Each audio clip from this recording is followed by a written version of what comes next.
We now know that Donald Trump knew 3 weeks ago, just about, that General Mike Flynn was misleading the vice president when he said he did not sanctions with the Russian ambassador. What we still don't know is whether Donald Trump knew before that, during the transition, whether General Mike Flynn was acting as a freelancer, essentially, and having those sanctions conversation, or at least one conversation, or whether he was doing it with the blessing from the transition.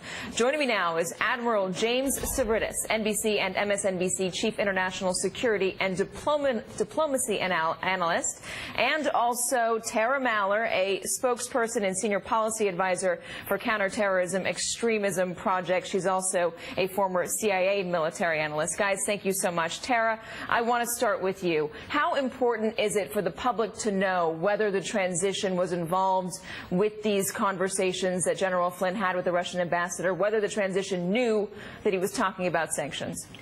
It's very important for the public to know. I watched the press conference that Sean Spicer gave earlier, and it's very important to know exactly what was going on here. We're talking about matters of national security. At the crux of getting a clearance for national security, at the crux of serving in an intelligence position, let alone national security advisor, is the promise, the guarantee that you're going to be honest and truthful in terms of your conduct with national security matters. And in this case, it seems, to the White House's admission, Michael Flynn was not being truthful, not only to the American public in interviews that the White House was giving on the record, but internally to Vice President Pence and to potentially others. So I think it's going to come out over time. There's an investigation by the Intelligence Committee, and they have the transcripts. So the nature of these conversations will be revealed. The truth will always be revealed. And as we say in the intelligence community, it's always speak truth to power, and Michael Flynn did not seem to be doing that within the walls of the White House.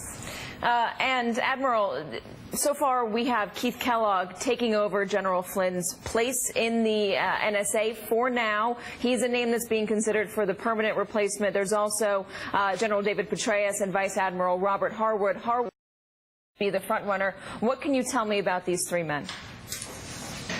First, it's significant that they dipped down to the chief of staff and they passed over the deputy, KT McFarland.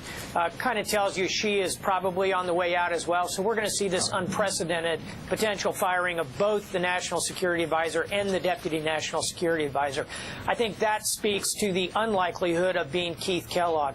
As far as David Petraeus goes, a smart, focused individual, but convicted for lying to the FBI under oath. Seems improbable you're going to replace one individual being fired for lying by another. So I think Bob Harwood, who is a terrific officer, 3-star SEAL, highly energetic, highly creative, has served on the National Security Council staff, worked for me in Afghanistan. He's absolutely terrific. I think he'd be a good choice. And they say they might be telling the public or making their decision by the end of the week. How important is it for them to do this in a really quick manner? It's vital. I thought Tara did a nice job pointing out the effect domestically on the American public. There's a huge international audience that is watching this, judging it, looking at that in conjunction with that dinner with Prime Minister Abe where they're going over intelligence. Kind of ironic that the administration would be saying, the big problem in Washington is the leaks while they're doing the nation's business at a table in a crowded restaurant. I think we've really got a problem on both counts. Former Admiral James Stavridis and Tara Maller, I promise I'll get another question into you next time when we're not so tight on time. Thank you guys both for being here.